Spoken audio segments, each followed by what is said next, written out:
Namaste and greetings, my beautiful, beautiful, beautiful souls.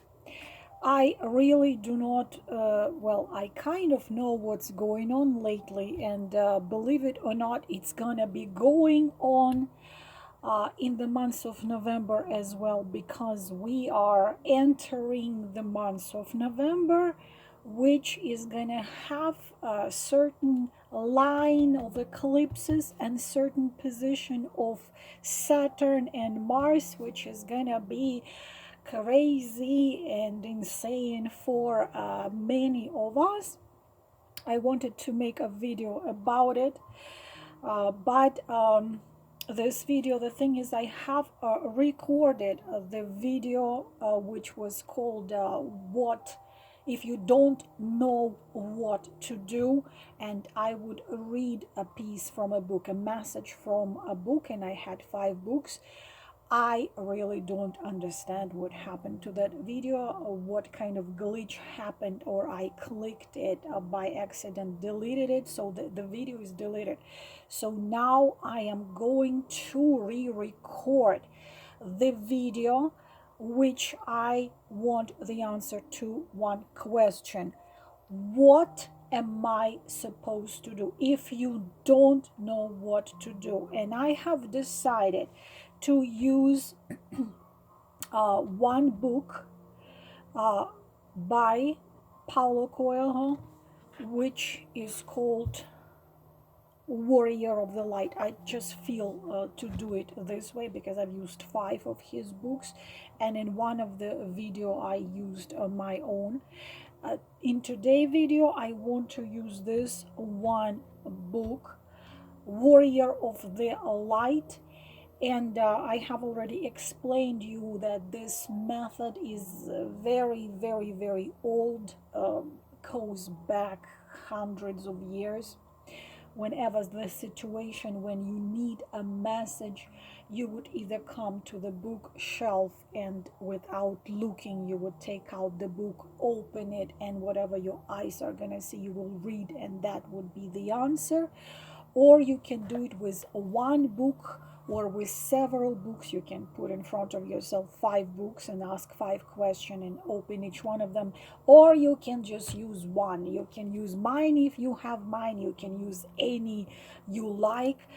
But I prefer to use the books of people who are messengers, and people who are uh, writing things in the way of deliver message from the higher forces to all of us. And Paulo Coelho, of course, is one of them. So I'm gonna use one book this time, a Warrior of the Light. I'm going to open it 5 times and read whatever is there. You can do 2 things. You can ask 5 questions, and each time I open the book, you can attach one time, like number 1, number 2, number 3, number 4, number 5. You can ask 5 questions and get your answer to each one of them.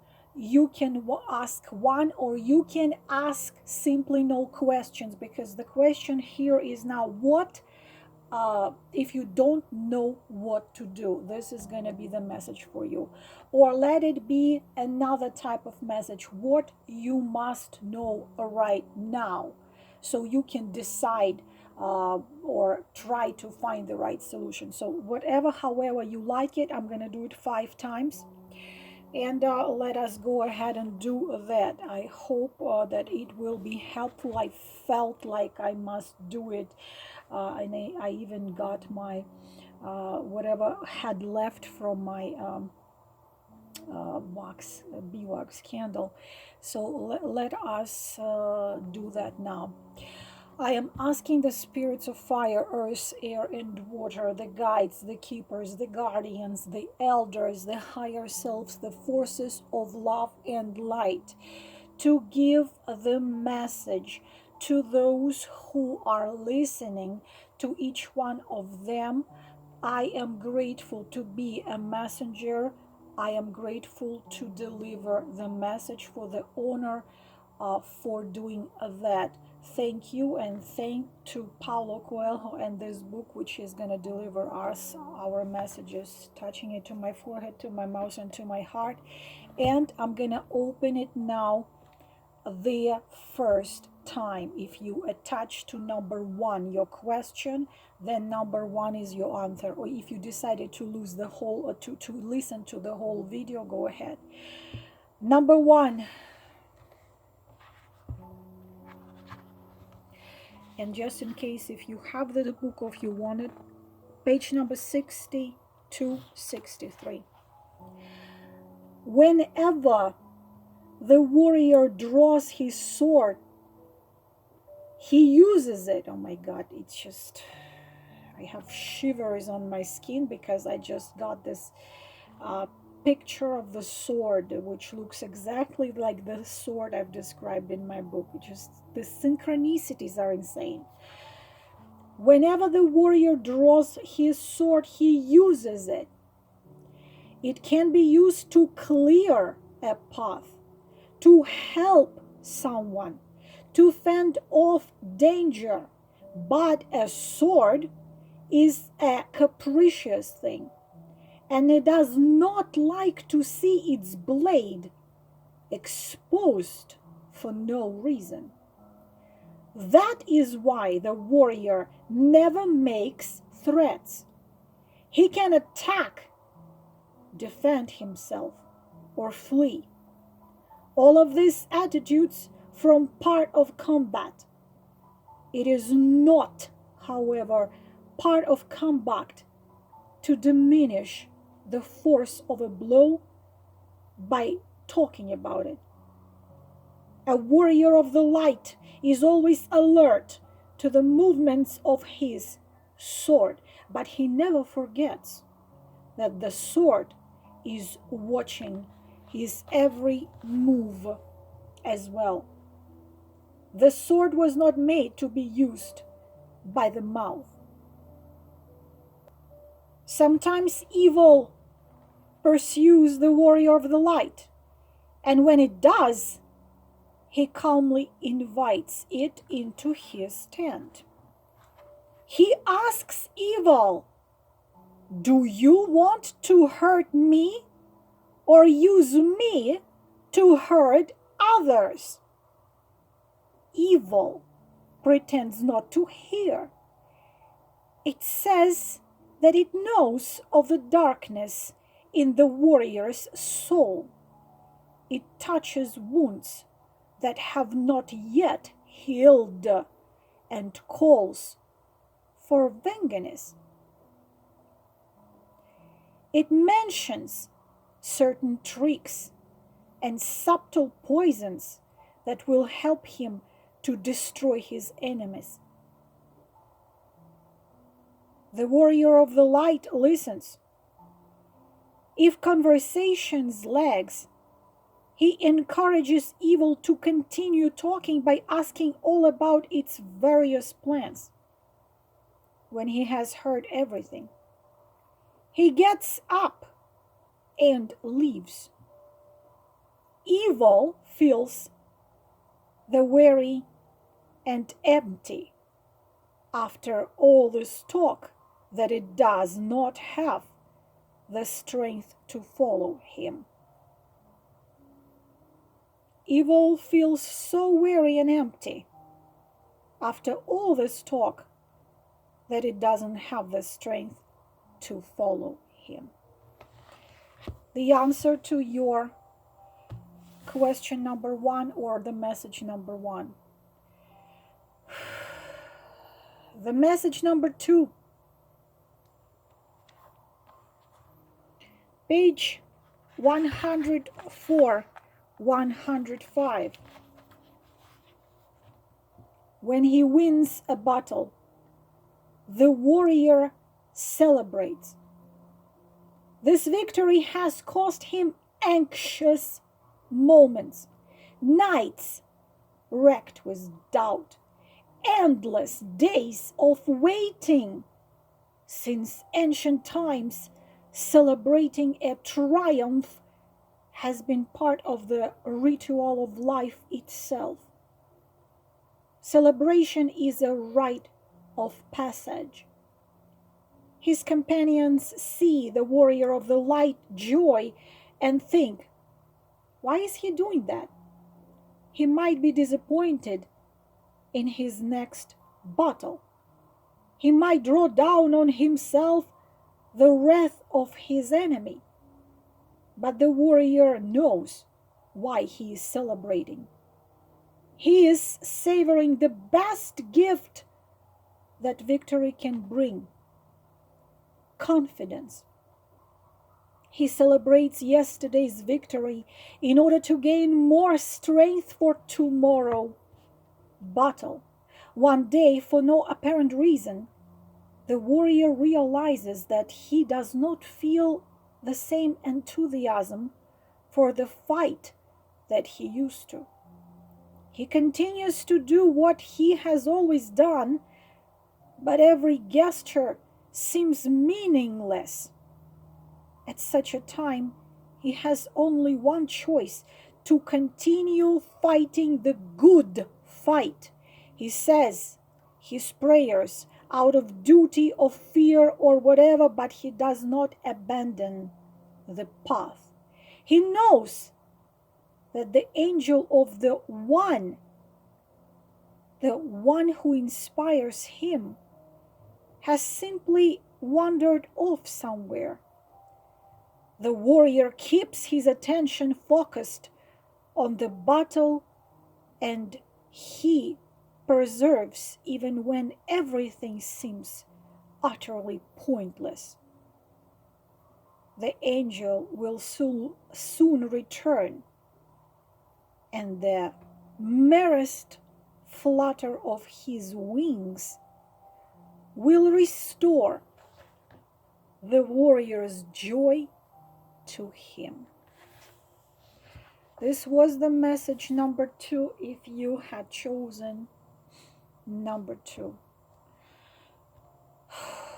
Message number 3. Page 2 and 3.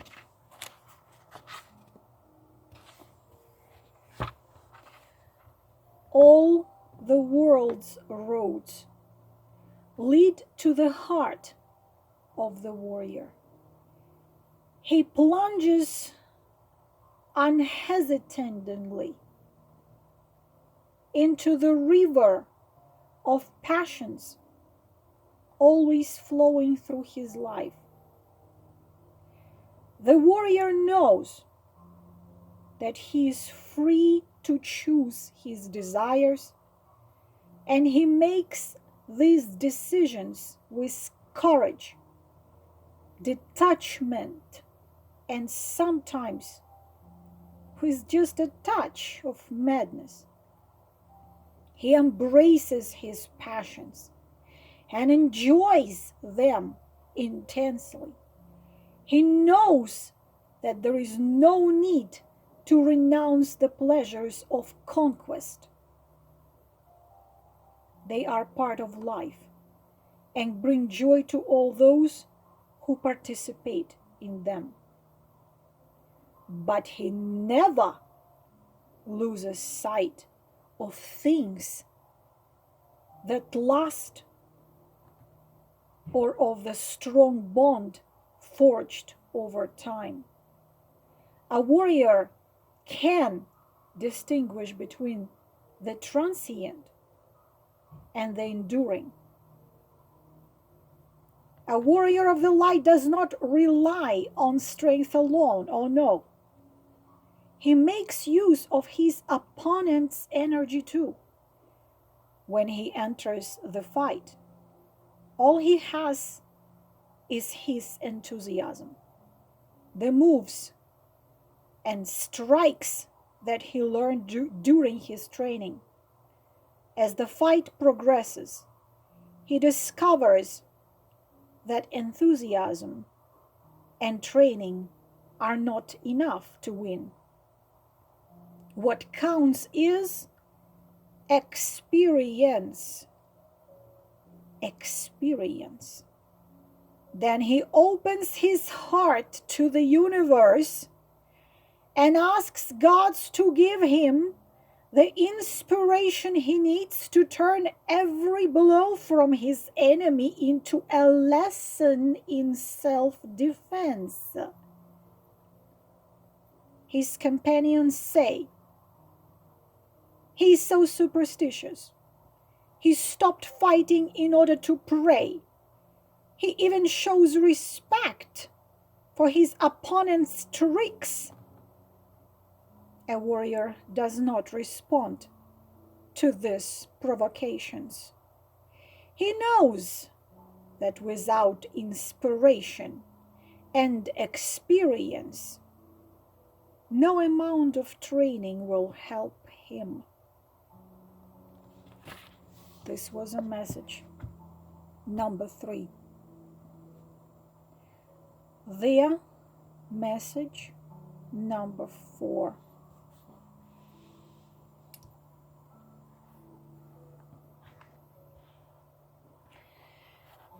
Page number 94 and 95. I always believe everything anyone tells me, and I am always disappointed, his companion says. A warrior of the light is not afraid of disappointments because he knows the power of his sword and the strength of his love. It is important to trust people. However, he imposes certain limits. It is one thing to accept God's signs and to know that the angels use the mouths of other people to give us advice. It is quite another to be incapable of making decisions and to be always looking for ways of letting others tell us what we should do. A warrior trusts other people because first and foremost, he trusts himself. The warrior of the light views life with tenderness and determinations. He stands before a mystery whose solution he will one day find. Every so often he says to himself, "This life is absolutely insane." He is right. In surrendering to the miracle of the everyday, he notices that he cannot always foresee the consequences of his actions. Sometimes he acts without even knowing that he is doing so. He saves someone without even knowing he is saving them. He suffers without even knowing when he is sad. Yes, life is insane, but the great wisdom of the warrior lies in choosing his insanity wisely. And there, answer number 5.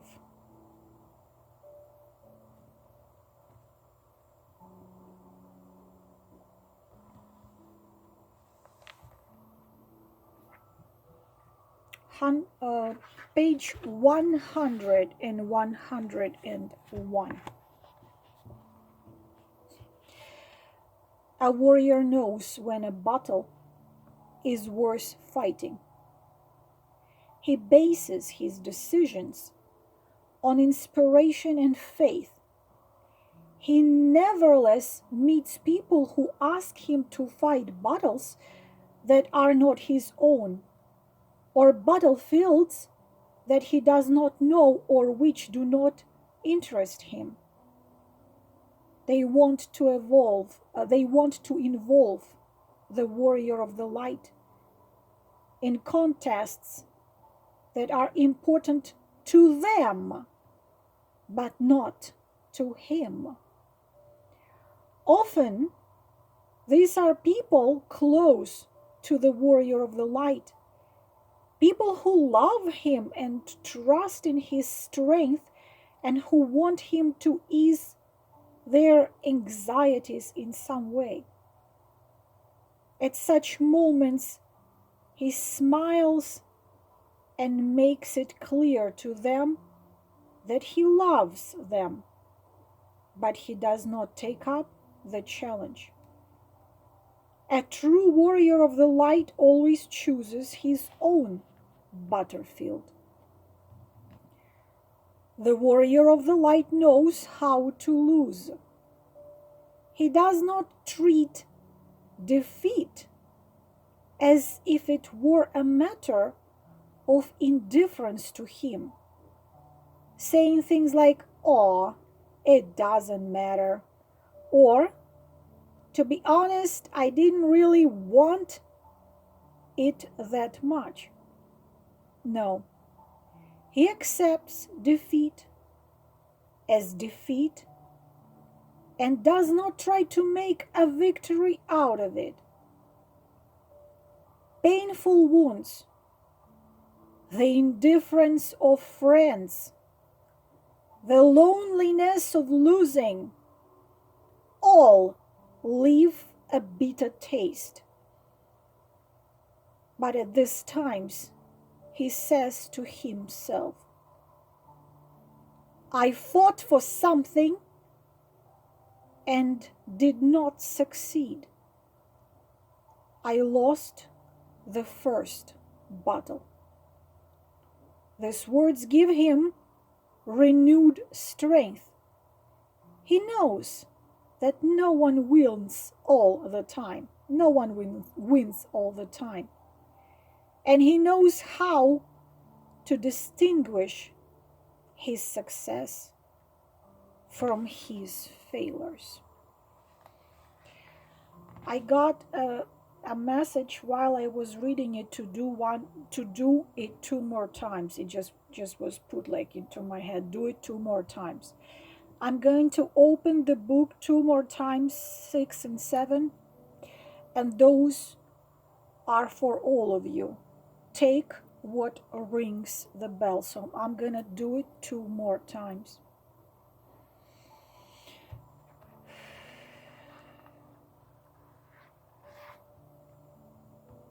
Page 68, 69, message 6.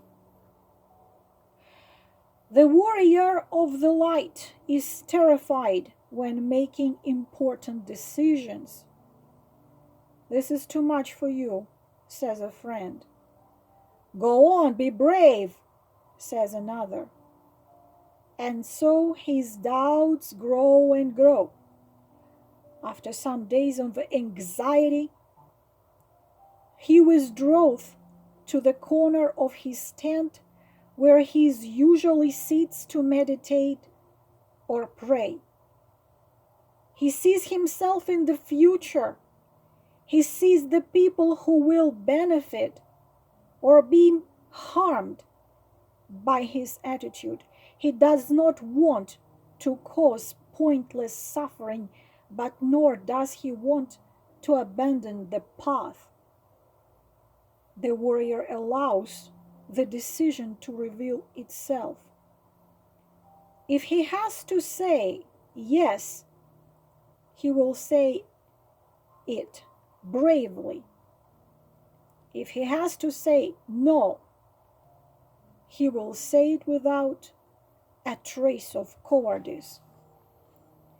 A warrior of the light accepts his personal legend completely.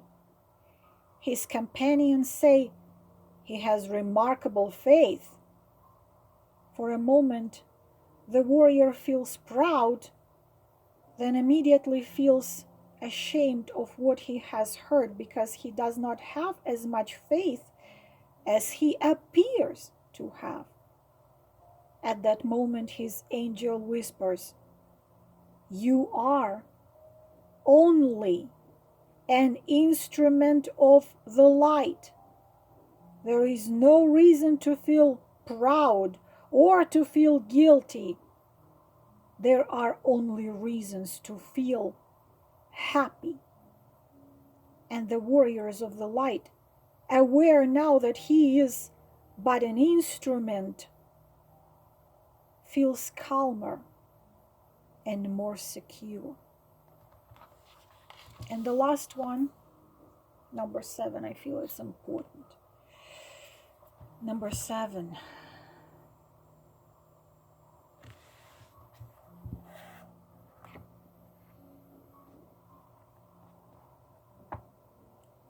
Page 94, 95. Wait a minute, I have opened it already. Is it a second time I'm reading it? Well, I opened it here, I'm going to read it again. "I always believe everything anyone tells me, and I am always disappointed," his companion says. A warrior of the light is not afraid of disappointments because he knows the power of his sword and the strength of his love. It is important to trust people. However, he imposes certain limits. It is one thing to accept God's signs and to know that the angels use the mouths of other people to give us advice. It is quite another to be incapable of making decisions and to be always looking for ways of letting others tell us what we should do. A warrior trusts other people because first and foremost, he trusts himself. Yes, I already read that. The warrior of the light views life with tenderness and determination.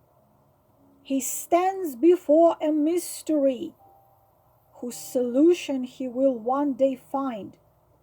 Every so often he says to himself, "This life is absolutely insane." He is right. In surrendering to the miracle of the everyday, he notices that he cannot always foresee the consequences of his actions. Sometimes he acts without even knowing that he is doing so. He saves someone without even knowing he is saving them. He suffers without even knowing why he is sad.